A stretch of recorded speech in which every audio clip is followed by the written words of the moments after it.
The only thing we learn from history is that we learn nothing from the history. दोस्तों एक बहुत ही famous कहावत है। इसका मतलब क्या होता है कि हमने हमारे पास से ये सीखा कि हमने हमारे पास से कुछ नहीं सीखा है। दोस्तों, लोग वही गलतियां बार बार करते रहते हैं क्योंकि वो अपने कल से सीखते नहीं हैं। अगर आपको आपके जीवन में आगे बढ़ना है तो आपको अपने कल को जानना ज़रूरी है। हमारे हिस्ट्री को हमें जानना ज़रूरी है। तभी जो हिस्ट्री में लोगों ने गलतियाँ की थी वो आप समझ पाएंगे और शायद आप वो गलतियाँ फिर से नहीं दोहराएंगे। तो दोस्तों, आज के वीडियो में हम कल के बारे में बात करेंगे। आज के वीडियो में हम 2007 की एक फैक्ट शीट को डिटेल में एनालाइज करेंगे। 2008 में फाइनेंशियल क्राइसिस शुरू हुआ था, ग्लोबल फाइनेंशियल क्राइसिस, पूरे वर्ल्ड में रिसेशन आ गया था। तो उससे पहले की हमने फैक्ट शीट आपके लिए निकाली है। उस समय पे किस प्रकार से म्यूचुअल फंड के पोर्टफोलियो हुआ करते थे उसके बारे में आज के वीडियो में हम चर्चा करेंगे। कहां कहां फंड अलोकेशन देते थे उसके बारे में चर्चा करेंगे। उस समय पे फाइनेंशियल क्राइसिस से पहले रिटर्न किस प्रकार से दिख रहे थे उसके बारे में भी चर्चा करेंगे। कई सारे इन्वेस्टर के मन में ये सवाल होता है म्यूचुअल फंड में से प्रॉफिट कब बुक करना चाहिए। तो उस समय पे वो फैक्ट शीट भी आपको दिखा रही थी कि ये समय है आपको प्रॉफिट बुक करने का। उसके बारे में भी हम वीडियो में चर्चा करेंगे। दोस्तों, इससे पहले भी हमने एक 20 साल पुरानी 2003 की HDFC म्यूचुअल फंड की फैक्ट शीट को डिटेल में एनालाइज किया हुआ है। तो उस वीडियो की लिंक भी हमने डिस्क्रिप्शन में प्रोवाइड की है। आप चाहें तो वो वीडियो भी ज़रूर चेक कीजिए। उसमें भी कई सारे इंटरेस्टिंग डेटा आपको सीखने को मिलेंगे। आज के वीडियो में हम 2007 के दिसंबर महीने की फाइनेंशियल क्राइसिस से पहले की फैक्ट शीट को डिटेल में एनालाइज करेंगे और उससे क्या हमें सीखना है उसके बारे में भी आज के वीडियो के अंत में चर्चा करेंगे। तो मैं अनुरोध करूंगा आप सभी से, थोड़ा समय लगेगा बट वीडियो को पूरा ज़रूर देखिएगा। एंटरटेनमेंट वीडियो नहीं है, बट अगर आप वीडियो पूरा देखेंगे तो आप कुछ ना कुछ सीख के जाएंगे जो आपके फाइनेंशियल गोल्स में आपको हेल्प कर सकता है और आप शायद वो गलतियां फिर से न दोहराए तो उसका फ़ायदा आपको मिल सकता है। तो इस वीडियो को पूरा देखना ज़रूरी है। और दोस्तों, मैं अनुरोध करूंगा आप सभी से, जो ये वीडियो देख रहे हैं, इस वीडियो को आप ज़्यादा से ज़्यादा अपने दोस्तों के साथ, परिवारजनों के साथ शेयर करना मत भूलिएगा।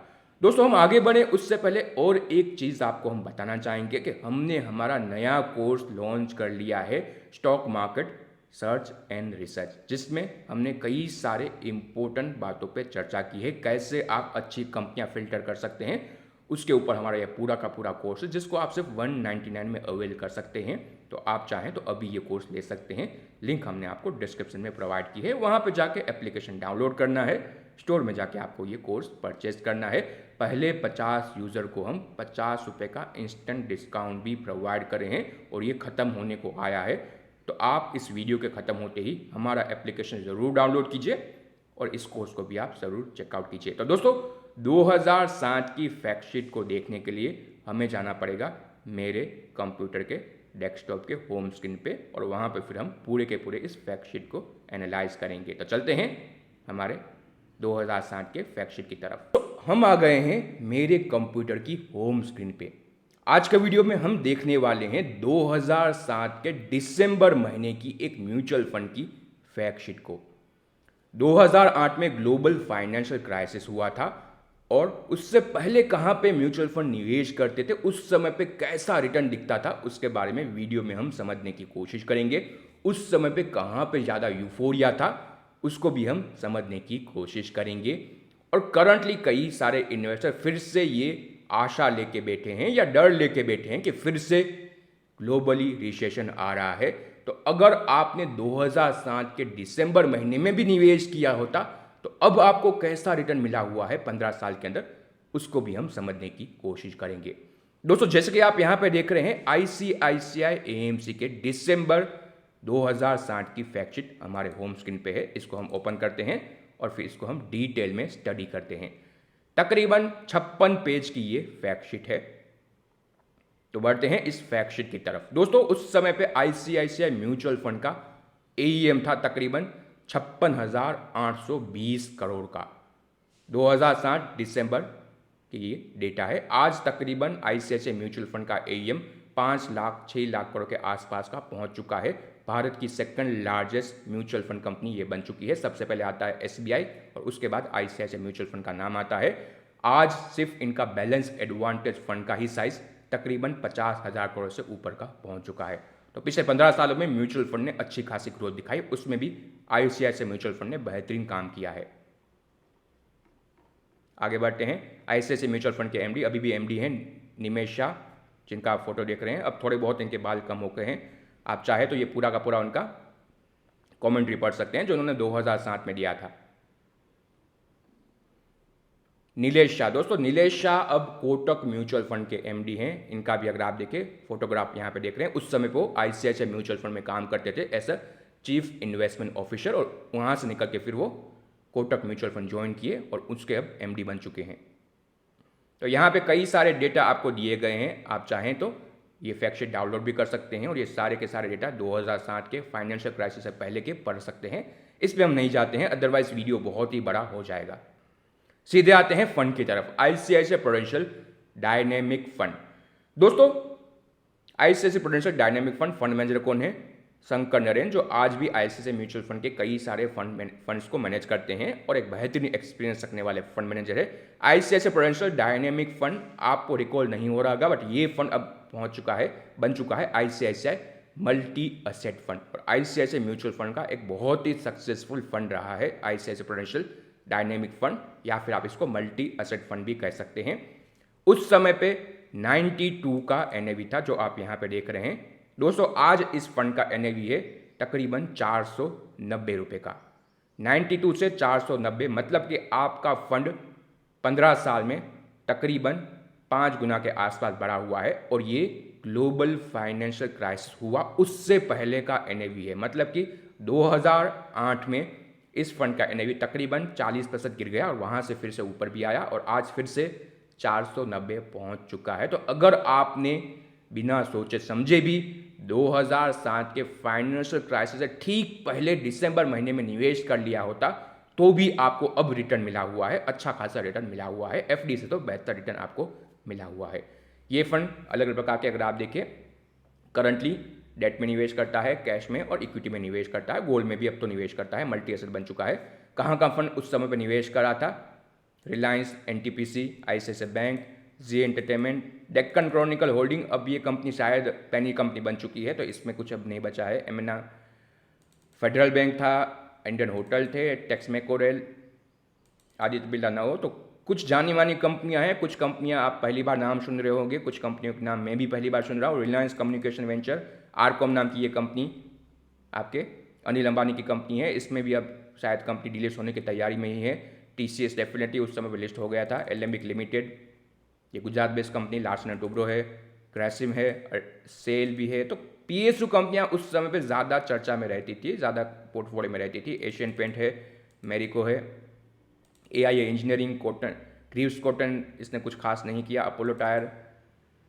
तो दोस्तों आप फिर से देख रहे हैं यहाँ पे आपको बहुत ही कम बैंकिंग कंपनियाँ दिख रही है। आईटी कंपनियाँ भी यहाँ पे बहुत ही कम पोर्टफोलियो के अंदर है। यहाँ पे आपको ना तो कोटक बैंक दिख रही है, ना तो आपको एचडीएफसी बैंक दिख रही है, ना तो एचडीएफसी लिमिटेड दिख रही है, जो आज के डेट में ज़्यादातर फंड के पोर्टफोलियो में आपको दिखेगी। बजाज फाइनेंस, बजाज फिनसर्व भी यहाँ पे आपको नहीं दिख रही है और दूसरे भी कई सारे ऐसे शेयर हैं जो आपको यहाँ पे अब नहीं दिख रहे हैं। बट धीरे धीरे फिर 15 सालों में बहुत कुछ चेंज हो गया। कहाँ का अलोकेशन दिया था वो आप यहाँ पे देख पा रहे हैं। इस फंड का 12% अलोकेशन पेट्रोलियम प्रोडक्ट में, मीडिया एंड एंटरटेनमेंट में तकरीबन 8, बैंक में 8.5, आजकल बैंक में 15 से 20-25% अलोकेशन मिनिमम रहता है। अगर कोई फ्लेक्सी कैप फंड है, लार्ज कैप फंड है तो कंज्यूमर ड्यूरेबल में 6% का अलोकेशन। दोस्तों रिटर्न देखिए, ये चीज़ जो हमें आपको हाईलाइट करनी है, इसके लिए हम ये पूरा का पूरा वीडियो बना रहे हैं। दोस्तों म्यूचुअल फंड में कब आपको प्रॉफिट बुक करना चाहिए? दोस्तों जब इस प्रकार के रिटर्न आपको एसआईपी में दिखने को मिल जाए, 1 साल का नहीं बट अगर आपको 3 साल, 4 साल, 5 साल के CAGR रिटर्न 50% दिख रहे हैं तो वो आपका एक सही समय होता है कि आप प्रॉफिट बुक कर लीजिए। आप एसआईपी कंटिन्यू रख सकते हैं बट जो आपका पैसा बन गया है 4-5 साल के अंदर उसको आप निकाल लीजिए। 50% CAGR रिटर्न अक्टूबर 2002 से दिसंबर 2007 मतलब तकरीबन 5 साल का 50% CAGR रिटर्न ये फंड दिखा रहा है। ₹1000 की SIP, 63,000 का इन्वेस्टमेंट, उसकी वैल्यू पहुंच चुकी ₹2,35,000 5 साल के अंदर। और वहाँ पे इवन फंड हाउस ने भी लिखा है past performance may not be suitable in future, current appreciation sharp appreciation in market in year 2003, 5 और 7। इवन ICICI म्यूचुअल फंड ने खुद वहाँ पे मेंशन किया है कि ये जो ज़्यादा रिटर्न आपको दिख रहा है वो 2003 की रैली आई थी, 2005 की रैली आई थी, 2007 की बड़ी रैली आई थी, उसके कारण दिख रहा है। तो वो आपको इनडायरेक्टली ये ही कह रहे हैं कि ये सही समय है, आप पैसे शायद पॉसिबल हो तो निकाल लीजिए थोड़े बहुत। दोस्तों ये 50%, 54%, 3 ईयर का 5 ईयर का रिटर्न दिख रहा है। 1 साल का रिटर्न 2007 का था 64%। ये SIP का रिटर्न है, लमसम तो उससे भी ज़्यादा होगा। तो दोस्तों इस प्रकार के रिटर्न आप देखेंगे तो आपको कंसिडर करना चाहिए। 92 का NAV, जनरली NAV 10 से शुरू हुआ था, 2002 में ये फंड लॉन्च हुआ था, मतलब 2002 से 2007 5 साल का टाइम फ्रेम, फंड का NAV बढ़ गया 9 गुना। अगर आपने लमसम निवेश किया होता जब ये फंड लॉन्च हुआ था तो 9 गुना रिटर्न 5 साल में बड़ा रिटर्न माना जाएगा। तो वो एक आपको इंडिकेशन देता है कि ये समय है प्रॉफिट बुक करने के लिए। आपका गोल लॉन्ग टर्म का हो तो भी आप प्रॉफिट पार्शली निकाल लीजिए। जब आपको लग रहा है कि यूफोरिया खत्म हो तो फिर से वापस भी आ सकते हैं। तो दोस्तों ये इस प्रकार के रिटर्न जब आपको 5 साल के, 6 साल के दिखने को लगे, 3 साल के, तब आपको कंसिडर करना चाहिए कि आप पार्शली पैसे निकाल लीजिए। अगर आपने इक्विटी ओरिएंटेड फंड में निवेश किया हो तो, बैलेंस फंड में निवेश किया हो तो उसमें आपको चिंता करने की जरूरत नहीं है, वो फंड ऑटोमेटिक काम करेंगे। दूसरा फंड है ICICI प्रूडेंशियल पावर फंड। दोस्तों इस फंड के नाम भी बहुत चेंज हुए और अब ये फंड पहुंच चुका है ICICI मल्टी कैप फंड नाम से। पावर फंड उस समय पे दोस्तों 2007 में 6 में पावर एक बहुत ही पॉपुलर सेक्टर हुआ करता था। आज किसी को पावर में निवेश ही नहीं करना है। आनंद सा फंड मैनेजर थे उस समय पे, 1600 करोड़ का AUM। दोस्तों ये भी बड़ा AUM उस समय पे माना जाता था। 122 का इसका भी NAV है। इसके पोर्टफोलियो में क्या क्या कंपनियां हैं जैसे कि आप यहाँ पे देख रहे हैं, रिलायंस इंडस्ट्री है, स्टरलाइट है, स्टरलाइट भी अब वेदांत के अंदर आ चुकी है, सेल, भारती एयरटेल है, टाटा पावर है। पावर फंड नाम है बट पोर्टफोलियो में अलग अलग कंपनियां हैं, L&T है। तो पोर्टफोलियो उसका पहला था वैसा ही आपको दिख रहा है यहाँ पे भी। कुछ अलग कंपनी देखें तो IVRCL इंफ्रा, ये कंपनी उस समय पे पॉपुलर कंपनी हुआ करती थी बट अब कंपनी बची नहीं है। इसके अलावा भी कई सारी आपको कंपनियां दिखेगी। टेलीविजन 18 इंडिया, ये टेलीविजन 18 इंडिया मुझे आइडिया नहीं है कौन सी कंपनी है। ये एनुअल रिपोर्ट मैं खुद पहली बार देख रहा हूँ, पहले मैंने स्टडी नहीं की है। तो अगर आप में से कोई जानते हैं, ये टेलीविजन TV18 आई गेस इसका नाम है, या कोई और कंपनी है आइडिया नहीं है, बट TV18 ही होगी ये कंपनी शायद। तो TV18 है ये शायद। मुंद्रा पोर्ट, अदानी पोर्ट ये शायद हो चुका है, ये अदानी पोर्ट ही रहेगा। रिलायंस कम्युनिकेशन हम जानते हैं। BGR एनर्जी सिस्टम, ये कंपनी शायद डिलीट हो गई है, पता नहीं है, आप चेक करके कमेंट में बता सकते हैं। तो दोस्तों पावर फंड नाम था बट उस समय पे कैटेगराइजेशन कुछ हुआ नहीं करता था। उस समय पे आप कोई भी फंड में कोई भी पोर्टफोलियो बना सकते थे। 2017 में फिर सेबी ने कहा कि आप जैसा फंड का नाम है वैसे ही पोर्टफोलियो बनाइए। तो यहाँ पे आप देख रहे हैं पावर फंड में banking, media and entertainment, industrial good था, कंस्ट्रक्शन था, सॉफ्टवेयर था, पावर के अलावा बहुत कुछ था। सिर्फ पावर में 5.5 का एलोकेशन है, बाकी कई सारे सेक्टर भी आपको इस फंड के पोर्टफोलियो में दिख रहे हैं। उस समय पे सभी फंड हाउस ने पावर फंड लॉन्च किए थे, वो पॉपुलर कैटेगरी थी, लोगों को वहाँ पे निवेश करना था, इसलिए उन्होंने ये दिया। दोस्तों आप रिटर्न भी देख लीजिए, 2003 से 2007 का 5 साल का CAGR 53% का, ये आपको बताता है कि यहाँ पे उस समय पे यूफोरिया पावर सेक्टर में, इंफ्रा में कैसा था। 3 साल का CAGR 53%, ये SIP CAGR है। 1 साल 2007 का CAGR 80% का, मतलब तो 2007 में आपने NAV में पैसे डाले शुरुआत में, तो हर दिन आपके NAV 2-2, 3-3% से बढ़ रहे थे उस साल के समय में। वो यूफोरिया जब आपके सामने हो रहा है तो तब आपको थोड़ा सोच समझ के काम करना चाहिए था, बट लोग यूफोरिया में ही पैसे लगाते हैं और जब डर आता है तब पैसे निकालते हैं। ये मार्केट में यही होता रहता है। बिहेवियर फाइनेंस, इसलिए हमने ये सीरीज़ भी शुरू की है कि आप थोड़ा बहुत अपने बिहेवियर को हैंडल कर पाए। तो दोस्तों ये पावर फंड हो गया। दूसरा है fusion fund, close ended fund है, तो उसके बारे में चर्चा नहीं करते हैं। आजकल क्लोज एंडेड फंड के बारे में कोई चर्चा नहीं करता है, इवन फंड्स को भी इंटरेस्ट नहीं है क्लोज एंडेड फंड में निवेश करने का। सेबी यहाँ पे कई प्रकार के रिस्ट्रिक्शन डाल रहा है, इसलिए लोग यहाँ पे अब नहीं आ रहे हैं। ICICI prudential emerging star fund, दोस्तों अब इस फंड का नाम हो चुका है mid cap fund. ICICI mid cap fund उस समय पे इमर्जिंग स्टार फंड का नाम से चलता था। आप देख पा रहे हैं उस समय का एनएवी था 46 का, 2004 में लॉन्च हुआ था, मतलब कि आपके 3 साल में 10 का एनएवी पहुंच गया 46। वो भी बड़ा रिटर्न, तकरीबन आपके 300% का रिटर्न 3 साल में आपके मिड कैप फंड ने या स्टार फंड ने बना के दिया। उस समय पे एनएवी था 46 का, आज एनएवी पहुंच चुका है 160 का। तो अगर आपने टॉप पे भी निवेश किया मिड कैप फंड में, स्टार फंड में आईसीआईसीआई के, तो आज भी आपको तकरीबन 4 गुना के आसपास रिटर्न मिल गया है 15 साल में। तो दोस्तों म्यूचुअल फंड में रिटर्न बनता है, यही हम आपको कहने की कोशिश कर रहे हैं। आप खराब समय में भी निवेश करेंगे, 15 साल बने रहेंगे तो आपको रिटर्न मिलेगा। अगर आपको करंटली लग रहा है कि फाइनेंशियल क्राइसिस हो रहा है या होगा, रिसेशन आएगा, तो भी एसआईपी करने में आपको डरना नहीं चाहिए। ये तो सही समय है, अगर नीचे जाएगा तो एसआईपी आपको ज़्यादा यूनिट देगी। इंडिया इन्फोलाइन आईआईएफएल नाम हो चुका है शायद इस कंपनी का। डेक्कन क्रॉनिकल होल्डिंग, इस कंपनी के शेयर का भाव अब 2 रुपये हो चुका है अब तो। सिंटेक्स इंडस्ट्री, दोस्तों सिंटेक्स इंडस्ट्री उस समय की पॉपुलर कंपनी थी, इवन मिड कैप में काउंट होती थी। वहाँ से फिर हम जानते हैं सिंटेक्स में कितना बड़ा डाउनफॉल आया। अब सिंटेक्स इंडस्ट्री को रिलायंस ने अक्वायर किया है एनसीटी के जरिए, और ये कंपनी अब शायद मार्केट से डिलीज हो जाएगी और रिलायंस में मर्ज हो जाएगा पूरा का पूरा इसका असेट। पटेल इंजीनियरिंग अब भी ये कंपनी है, कुछ खास नहीं किया इसने भी। वेल्सपुन गुजरात शाह रोह, ये वेल्सपुन क्रॉप हो चुका है या फिर कुछ और हो चुका है, नाम कुछ चेंज हुआ होगा, आप बता सकते हो मुझे। फिलिप्स कार्बन ब्लैक, ये कंपनी अभी पीसीबीएल के नाम से जानी जाती है। टीआरएफ भी अभी टाटा की कंपनी थी, अब बहुत कुछ खास नहीं किया इसने भी। एआईए इंजीनियरिंग, ये अच्छी कंपनी है डेफिनेटली, इसने अच्छा काम किया। प्रोवोग इंडस्ट्री, ये एक टेक्सटाइल कंपनी अब है कि नहीं पता नहीं है, बट ये टेक्सटाइल कंपनी उस समय की बड़ी हुआ करती थी।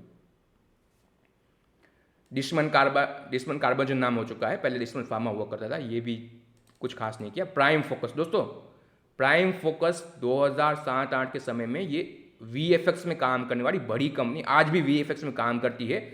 बट दोस्तों करंटली मार्केट में कुछ नई वीएफएक्स कंपनियां लिस्ट हुई है। अगर आप जानते हैं एसएमई में बहुत ज़्यादा यूफोरिया है कि वीएफएक्स में हम निवेश करेंगे।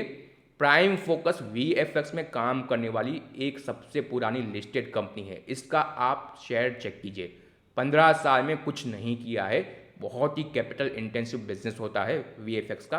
अभी भी प्राइम फोकस स्ट्रगल ही कर रही है, आप चेक कर सकते हैं इसके ग्राफ को, डेटा को, स्क्रीनर में आप चेक कीजिएगा, उस पर हमारा कोर्स भी है, कैसे चेक करना है वो आप कोर्स के माध्यम से समझ पाएंगे। वेबसल सीएल एनर्जी, ये कौन सी कंपनी है, कमेंट में मुझे बताइए, आइडिया नहीं है। मुकुल लिमिटेड, ये बजाज ग्रुप की कंपनी है, बजाज ग्रुप की अभी भी लिस्टेड कंपनी है। Starlight optical technology, starlight fibre हो चुका है नाम, ये वेदांत के रूप की कंपनी बन चुकी है। जार्गन प्रकाशन, ये आपके पेपर की कंपनी। नागार्जुन कंस्ट्रक्शन, ये भी अभी लिस्टेड है। आरपीजी ट्रांसमिशन, इसका नाम शायद बदल गया है, बट अभी भी ट्रांसमिशन नाम की एक आरपीजी ग्रुप की कंपनी लिस्टेड तो है। आदित्य बिरला नावो, ये आदित्य बिरला कैपिटल हो चुका है। मेगासॉफ्ट, ये कंपनी कौन सी है, प्लीज़ मुझे कमेंट में आप बताइए। मेगासॉफ्ट अब शायद नाम चेंज हो गया, डिलीट हो गई, आइडिया नहीं है कुछ भी।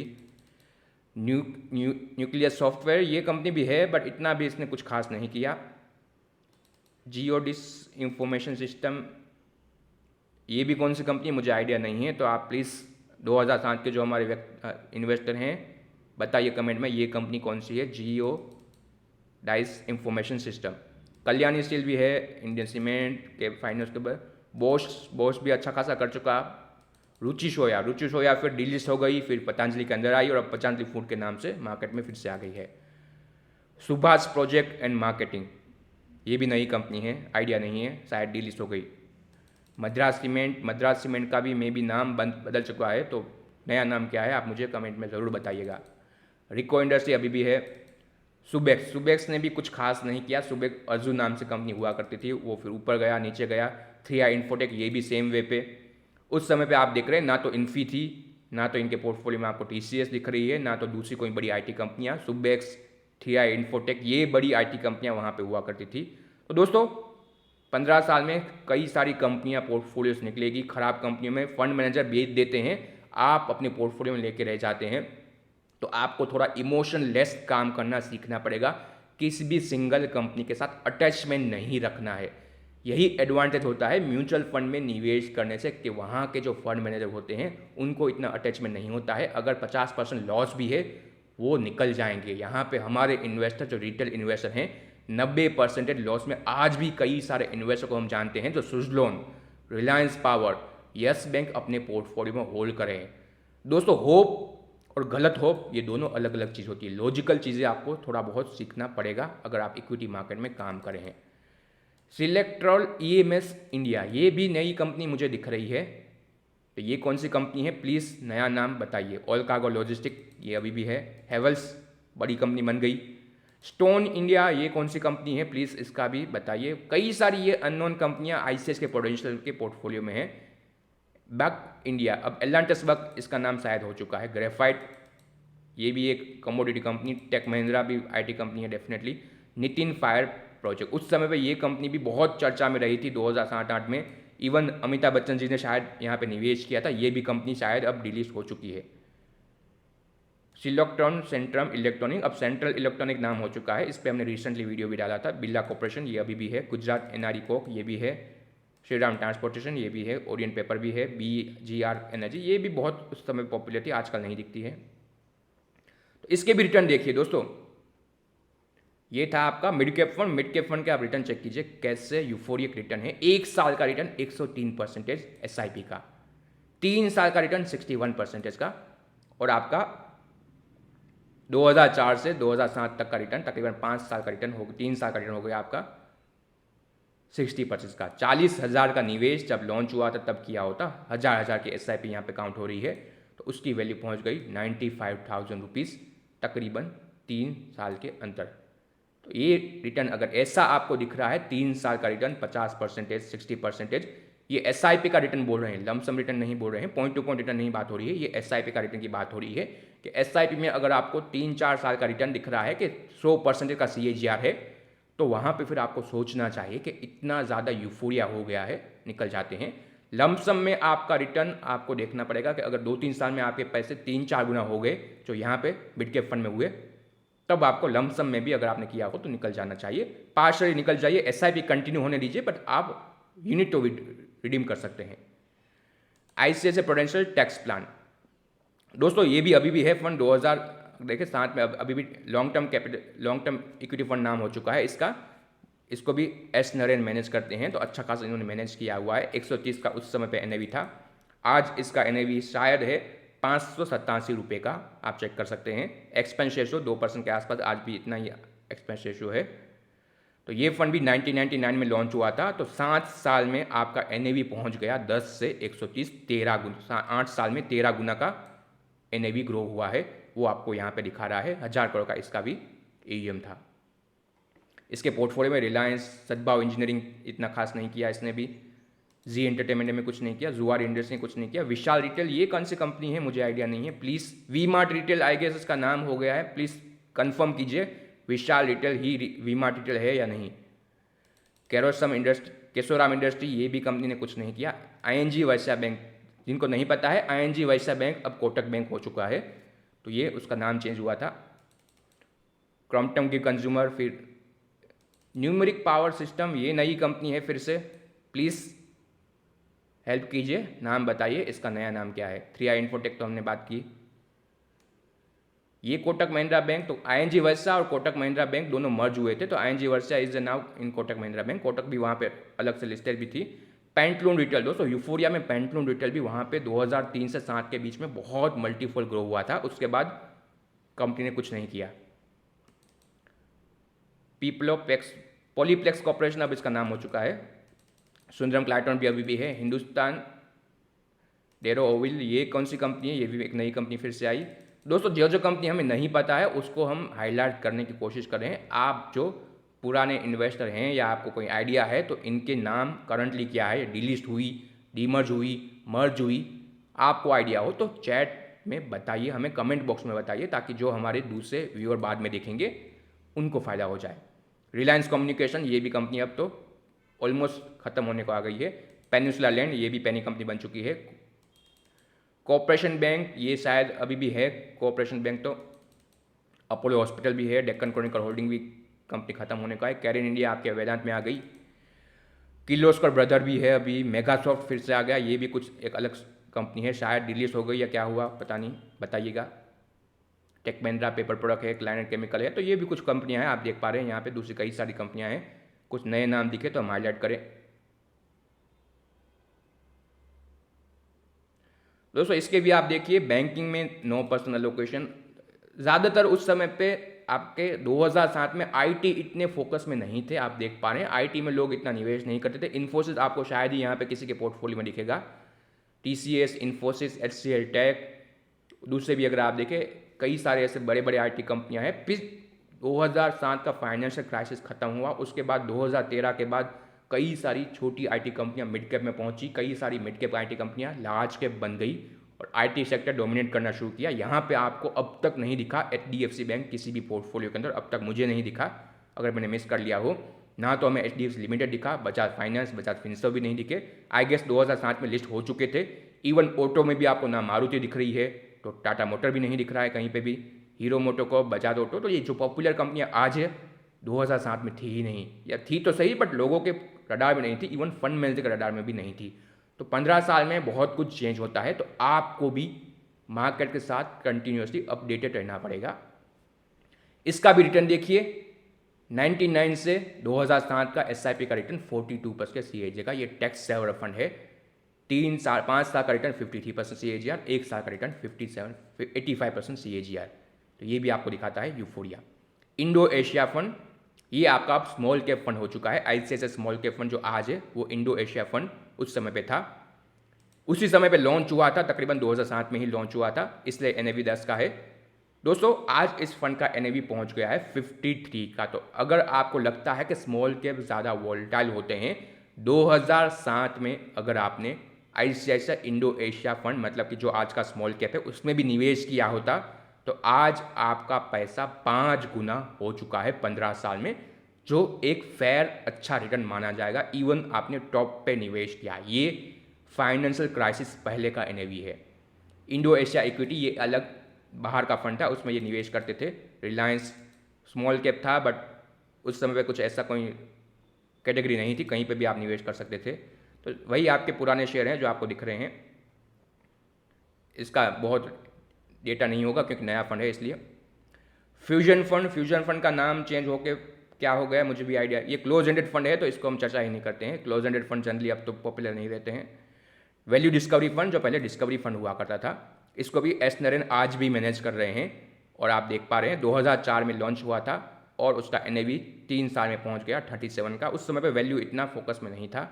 आज इस फंड का NAV है तकरीबन 277 का। 37 से 270 का NAV वैल्यू डिस्कवरी फंड ने ग्रो किया है। तो ये भी एक बेहतरीन फंड रहा है पिछले 15 साल में। वैल्यू में भी आपने निवेश किया होता, बेहतरीन रिटर्न मिला है। टाटा टी जो टाटा कंज्यूमर प्रोडक्ट हो चुका है, ING वर्षा जो आपके कोटक में आ गया, रैलिस इंडिया टाटा ग्रुप की company, Mahindra Kirloskar, Vardhman textile, India glycol भी इतना कुछ नहीं किया, नितिन फायर ये कंपनी गई, रेमंड था, कैलोस्को फॉलस, ई क्लार्क सर्विसेज। तो ये तो जाने न माने नाम ही दिख रहे हैं आपको, कुछ नया नहीं दिख रहा है हमें यहाँ पे। इसका रिटर्न देखिए 78% 1 साल का CAGR SIP का, 3 साल का 42% का। तो ये हर एक फंड में यूफोरिया था। 40%, 50%, 60% CAGR 3 साल का SIP का जब दिखे तब आप कंसिडर कीजिए प्रॉफिट बुक करने का। अगर एडवाइजर के साथ निवेश कर रहे हैं तो उनको कॉल कीजिए, वो आपको बेटर गाइड कर पाएंगे। आईसीआईसीआई प्रूडेंशियल ग्रोथ फंड, इसका नाम अब बदल के हो चुका है, शायद large and mid cap fund, confirm नहीं है, प्लीज़ कंफर्म कीजिए। और large and mid cap fund का आज NAV तकरीबन 580 के आसपास का है। 134 से 580 का NAV भी आ गया है 15 साल में। पोर्टफोलियो में आप देखिए वही लार्ज एंड मिड कैप अब तो हो चुका है, उस समय में कुछ भी चलता था। रिलायंस वही कंपनियां हैं, इतना खास चेंज नहीं है पोर्टफोलियो। जनरली सबके फंड के पोर्टफोलियो में यूनिवर्स सेम होता है तो पोर्टफोलियो भी सेम होते हैं। कुछ नए नाम दिखे हैं जैसे कि जयप्रकाश एसोसिएट, ये कंपनी उस समय की पॉपुलर कंपनी थी, आज कंपनी पैनी कंपनी बन चुकी है। आज भी कई सारे पुराने इन्वेस्टर के पोर्टफोलियो में आपको जयप्रकाश एसोसिएट दिखेगा। ये आपका सुजलोन एनर्जी है। 2007 में ये कंपनी निफ्टी की कंपनी थी, आज कंपनी दिखती भी नहीं है। शायद आज भी कई सारे इन्वेस्टर के पोर्टफोलियो में सुजलोन एनर्जी का शेयर आपको दिख जाएगा। दोस्तों जब आप प्रॉफिट बुक नहीं करते हैं, लॉस बुक नहीं करते हैं, तो आप अपॉर्चुनिटी कॉस्ट काउंट नहीं कर रहे हैं। आपका जितना भी लॉस हो 50%, 80%, अगर आप वो लेके भी कहीं और लगा देंगे तो 15 साल बड़ा टाइम होता है। आपका कहीं पे भी पैसा, शायद अगर आपने स्विस लोन से निकल के बजाज फाइनेंस ले लिया होता उस समय पे, तो आपके पैसे तकरीबन 300 गुना बढ़ गए। तो दोस्तों कभी कभी छोटा पैसा भी बड़ा हो सकता है। इतना मैं लेके क्या करूँगा, वो लोगों का एक कमेंट होता है। दोस्तों इतना भी बड़ा हो सकता है। लॉस लेना सीखना समझ लीजिए। इसका भी रिटर्न देखिए, 1 साल का है 67%, 3 साल का 48% CAGR, तो ये भी सिमिलर टाइप का है। चाइल्ड फंड अभी भी उस समय पे चाइल्ड फंड इनके पास था। तो आजकल लोग चाइल्ड फंड में अभी भी इतना पॉपुलर कैटेगरी नहीं है, बट बेहतरीन कैटेगरी है। चाइल्ड फंड में तो निवेश करना चाहिए सब लोगों को, बच्चों के लिए। इसका रिटर्न देखिए, 1 साल 114%, 3 साल 52%, 5 साल 44%। तो 2003 से 7 एक यूफोरिया समय था, और अब भी माना जा रहा है कि अब फिर से इंडिया के लिए वो समय आ रहा है जो 2003 से 7 के बीच में हुआ था। मैन्युफैक्चरिंग में ग्रोथ वापस आएगी, तो उससे मल्टीपल इंडस्ट्री को बेनिफिट मिलता है। इंफ्रा में ग्रोथ आए, मैन्युफैक्चरिंग में ग्रोथ आए, तो वो आपका कोर इकोनॉमी ग्रोथ माना जाता है। तो यहाँ से मार्केट एक बड़े बिग बुल रन की तरफ जा रहा है। आपने बुल रन अब तक नहीं देखा है। ज़्यादातर इन्वेस्टर जो वीडियो देख रहे हैं, हम सब नए इन्वेस्टर हैं जो म्यूचुअल फंड में आए हैं पिछले 5-10 साल में। वो समय कुछ और था जब आपके रिटर्न ऐसे आते थे। आजकल आप रिटर्न देखिए, 12-13%, 15% कोई आ गया रिटर्न 5 साल का, तो वो अच्छा माना जाता है। हम म्यूचुअल फंड डिस्ट्रीब्यूटर SIP का 5 साल का रिटर्न अगर 15% CAGR हो तो बहुत ही अच्छा मानते हैं। वो समय पे 44% रिटर्न हुआ करता था। तो आप समझ पा रहे हैं कि कैसे ये रिटर्न चेंज होते हैं। दोस्तों उस समय का सबसे पॉपुलर थीम पावर और इंफ्रा था। ICICI प्रूडेंशियल इंफ्रास्ट्रक्चर फंड 2005 में फंड लॉन्च हुआ था। इसका आप AUM चेक कीजिए, 4,783 करोड़ का। दोस्तों आज जाइए AUM चेक कीजिए। मैंने लास्ट चेक किया था तकरीबन 2 महीने पहले, तो ICICI इंफ्रा फंड का AUM तकरीबन था 2,300 करोड़ के आसपास का। तो दोस्तों इस फंड में लोगों ने पैसे गंवाए हैं। 4,700 करोड़ का AUM घट के हो गया आपका तकरीबन 2,300 करोड़ का। क्यों पैसे गंवाए वो भी मैं आपको कहता हूं। दोस्तों ज़्यादातर ये AUM 2007 के आसपास ही आया है, 2006-7 में। उस समय पे NAV था 35 का। आप इस फंड का 2020 का या 21 का NAV देखेंगे तो भी वो 40 का है। तो तकरीबन 13-14 साल इंफ्रा में कोई रिटर्न नहीं आया। धीरे धीरे जब लोग थक के हार के इसमें से निकलना शुरू हो गए, और फिर 2021 के बाद फंड का जो NAV तकरीबन 40 का था वो अब 103 पहुंच चुका है। तो जब लोग पैसा निकालना शुरू कर देते हैं, जो सेक्टर सबसे खराब समय से बाहर निकलता है उसमें सबसे बेहतर रिटर्न मिलता है। और जो सेक्टर सबसे यूफोरिया में होता है, ये यूफोरिया था। 4,700 करोड़ का AUM, शायद उस समय का सबसे बड़ा इनका फंड था। तो दोस्तों यहाँ पे भी पोर्टफोलियो में तो जनरली वही कंपनियाँ थी, Jindal power and steel, Patel engineering. Infra में भी आप वही कंपनियाँ ऐड कर रहे हैं जो आपने बाकी यहाँ पे ऐड की थी। सुजलोन था डेफिनेटली। ABG हेवी इंडस्ट्री, ये कंपनी ABG हेवी इंडस्ट्री कौन सी है प्लीज़ कमेंट में बताइए, मुझे आइडिया नहीं है। इलेक्ट्रो स्टील कास्टिंग, ये कंपनी भी शायद अब रिलीज हो गई है। उषा मार्टिन, ये भी कंपनी इतना खुश नहीं कर पाई। कुछ अच्छी कंपनियाँ हैं, कुछ कंपनियाँ अननोन कंपनियाँ भी दिख रही है हमें यहाँ पे पावर में, इंफ्रा में सॉरी। वेलस्पन क्रॉप इसका नाम शायद हो चुका है, प्लीज़ इसको भी कन्फर्म। आइडिया सेल्युलर जो आपका अभी वोडाफोन है, इसमें भी कई सारे इन्वेस्टर गलत होप लेके बैठे हुए हैं। आपका आइडिया सेल्युलर या वोडाफोन यहाँ से पैसे बनाए बहुत ही मुश्किल काम है। औद्योगिक मेटल, ये भी नई कंपनी हमें दिख रही है, तो इसका बारे में आप हमें कमेंट में बताइए कि ये कंपनी का अब नाम क्या है। देखते हैं इंफ्रा फंड का रिटर्न उस समय पे कैसा दिखता था। दोस्तों 2005 का लॉन्च फंड 83% CAGR, 2 साल का CAGR 83% का। 29,000 का, 1000 का अगर आपने SIP किया होता तो उसकी वैल्यू बन गई 64,000 रुपये।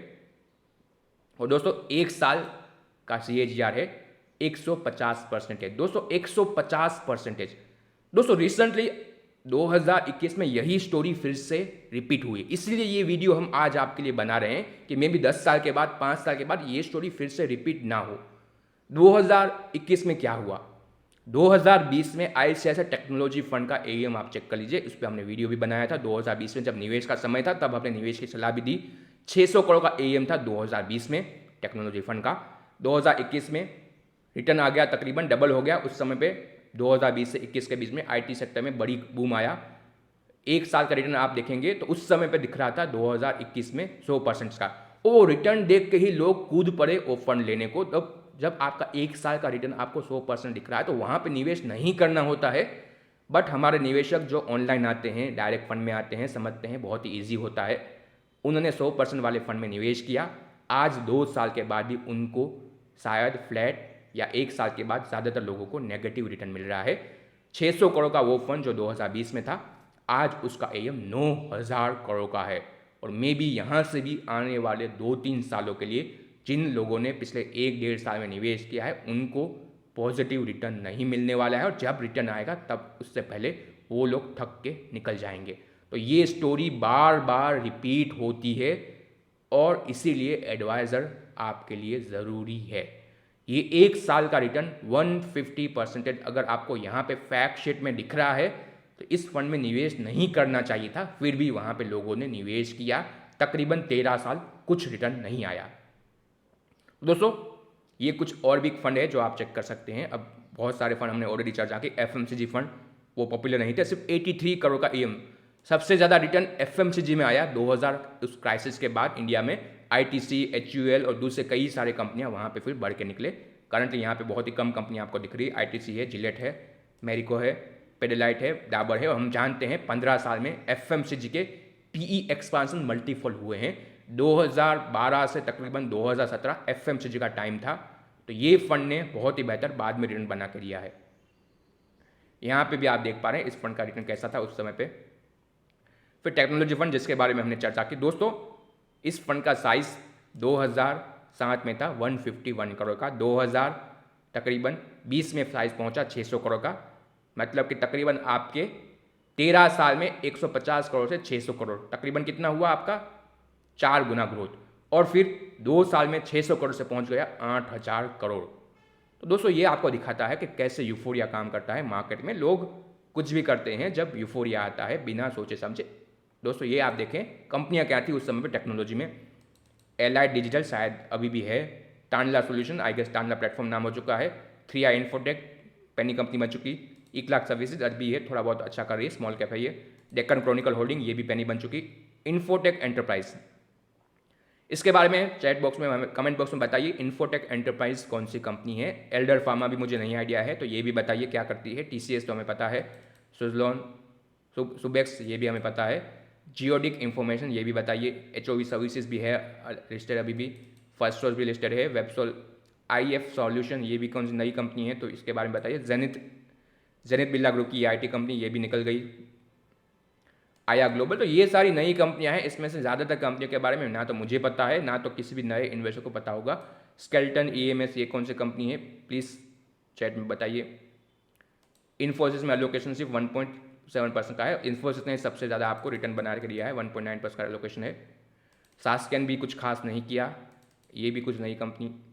दोस्तों, ये कुछ कंपनियां आईटी में उस समय पे हुआ करती थी, आप देख सकते हैं। इसका रिटर्न देखिए 17% का, मतलब इसमें यूफोरिया नहीं था उस समय पे। आईटी में कोई ज़्यादा फोकस नहीं था, पावर और इंफ्रा में बड़ा फोकस था। जहाँ फोकस नहीं होता है वहाँ रिटर्न आता है, जहाँ ज़्यादा यूफोरिया होता है वहाँ रिटर्न नहीं आता है। दोस्तों, आपको बैक का जो रिटर्न है, हिस्ट्री जो आपको दिखाती है, उससे सीखना पड़ेगा। अब आते हैं हमारे निफ्टी की तरफ। ये हमारा आखिरी फंड है जिसको हम एनालाइज कर रहे हैं। हमने अच्छे खासे कई सारे फंड को देख लिया है। तो ये है आपका आईसीआईसीआई प्रूडेंशियल इंडेक्स फंड जो आपका निफ्टी 50 को मिरर करता है। इसका एनएवी है 55 का।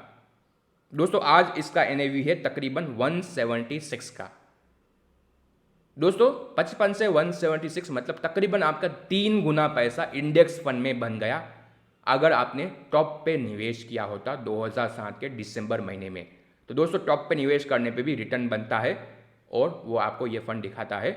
आपको सिर्फ पेशेंटली होल्ड करना पड़ेगा। दोस्तों, निफ्टी में क्या था उस समय पे, रिलायंस थी, अभी भी है टॉप पे, ये अभी भी। ओएनजीसी आई गेस अभी भी है बट बड़ा एलोकेशन नहीं है। एनटीपीसी में भी बड़ा एलोकेशन नहीं है। भारती भी है। रिलायंस कम्युनिकेशन उस समय पे निफ्टी में थी, आज है ही नहीं।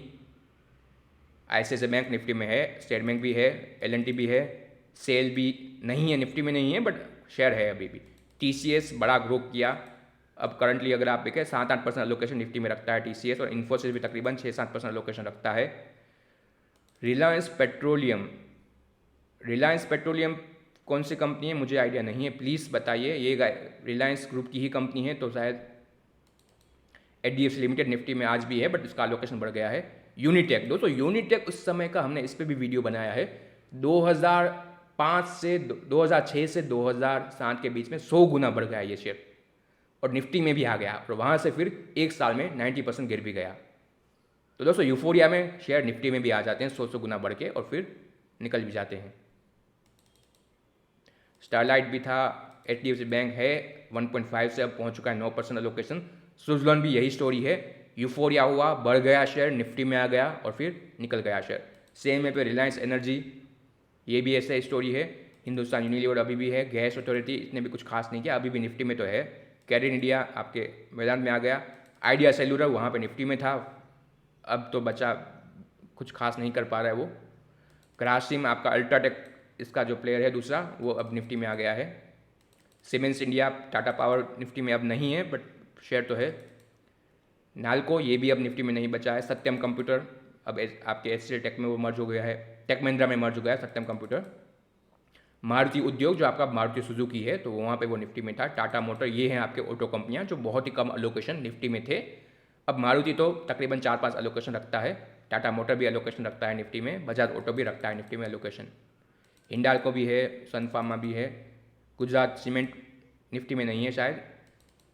HCL technology, Tata communication, M&M, PNB ये भी निफ्टी में से निकल गया। कई सारी कंपनियां हैं जो निफ्टी में थी अब नहीं बची है, तो ये भी अच्छा खासा आपको चेंज दिखाता है। तो वहाँ पे आप देख रहे हैं पेट्रोलियम प्रोडक्ट में 13% एलोकेशन निफ्टी में था, टेलीकॉम में 9%, बैंक में सिर्फ 8.5 का था। 15 साल में बैंकिंग सेक्टर ने अच्छा खासा अगर आप देखें कैचअप किया, बड़ी बैंकें बनी, और अब 33% निफ्टी में एलोकेशन बैंकिंग और फाइनेंशियल रखता है, तकरीबन 14% IT रखता है।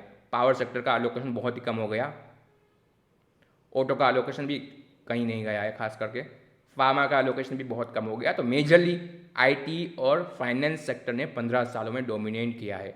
निफ्टी का रिटर्न आप देखिए, 1 साल का CAGR 85% का, 3 साल का 53%, 5 साल का 47%, SIP का CAGR। दोस्तों ये था यूफोरिया, और इसमें कैसे फिर आपका होता है वो आप देख रहे हैं। ये आपका सेंसेक्स का फंड है, तो वो भी आप चेक चाहें तो चेक कर सकते हैं, चर्चा नहीं करते हैं, इसका भी रिटर्न आप चेक कर लेंगे, चेक कर लेते हैं। रिटर्न नहीं दिया है, उस समय पर लॉन्च हुआ होगा शायद, इन्होंने रिटर्न मेंशन नहीं किया है, तो पता है। बाकी अब सारे के सारे आपके अब डेट फंड आ रहे हैं, तो वो चर्चा नहीं करते हैं। अदरवाइज वीडियो ऑलरेडी बहुत लंबा हो चुका है, अब बहुत लंबा और नहीं करना है। तो ये मेजरली आपके कुछ और डेट फंड थे। आज तो ICICI म्यूचुअल फंड का आप फैक्टशीट डाउनलोड कीजिए, तो पूरा फैक्टशीट होता है, वो तकरीबन 180 पेज का फैक्टशीट होता है। सबसे ज़्यादा करंटली म्यूचुअल फंड इंडस्ट्री में number of fund ICICI mutual fund के पास है। तकरीबन इनके पास 300 जितने अलग अलग स्कीम है, कई सारे क्लोज एंडेड फंड है, कई सारे ओपन एंडेड फंड है। हर एक thematic fund ICICI mutual fund के पास है।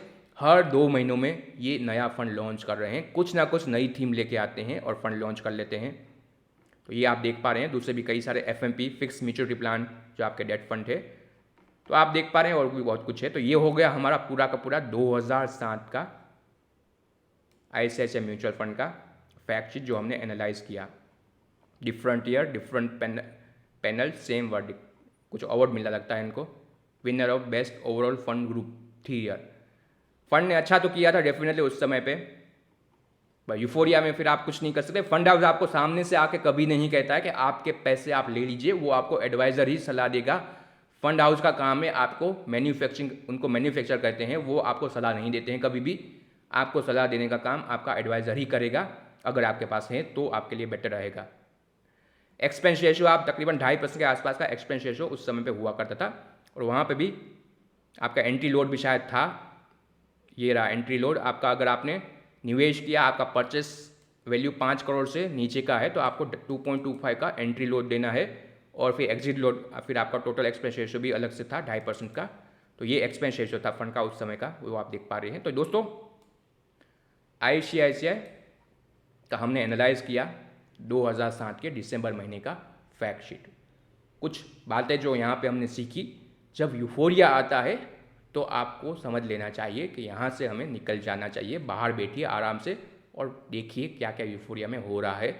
जब आपको रिटर्न दिख रहा है 3 साल का, 5 साल का SIP का CAGR 40%, 30%, 50%, तो वहाँ पे आपको कंसिडर करना चाहिए कि निकल जाइए, थोड़ा बहुत प्रॉफिट ले लीजिए।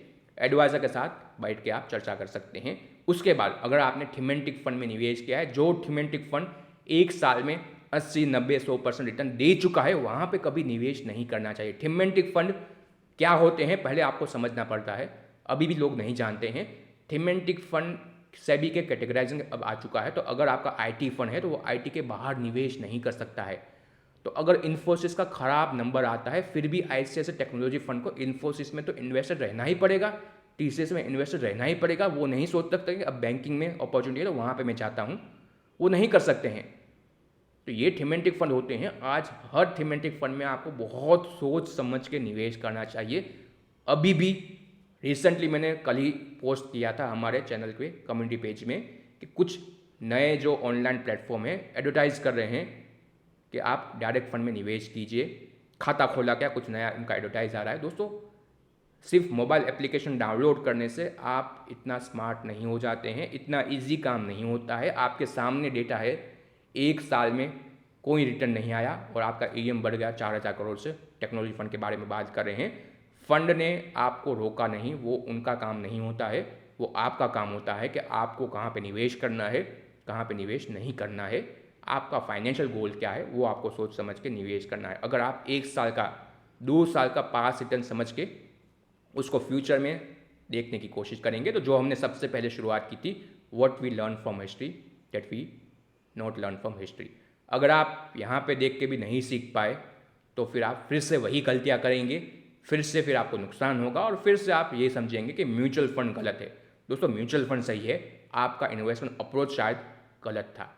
दोस्तों, आज का ये वीडियो हम यहाँ पे ख़त्म करते हैं। कोशिश करेंगे कि मे बी आने वाले हफ्ते में हम फाइनेंशियल क्राइसिस के बाद का एक फैक्ट एनालाइज करें कि 1 साल के बाद जब मार्केट गिर गया 40%, तो वहाँ पे कैसा समय था, कैसा रिटर्न था, उसको हम फिर से एनालाइज करने की कोशिश करेंगे। और जैसे हमने आपको प्रॉमिस किया था, हम कोशिश कर रहे हैं कि हमें 1995 की या 6 की फैक्ट मिल जाए किसी फंड हाउस के, तो उसको भी हम आपके लिए आने वाले समय में एनालाइज करने की कोशिश करेंगे। बट उससे पहले आपको ये वीडियो शेयर करना पड़ेगा। दोस्तों, अगर व्यू नहीं आएंगे तो हमें भी इतना इंकरेजमेंट नहीं मिलता है कि आपके लिए हम इतना बड़ा वीडियो बनाएं।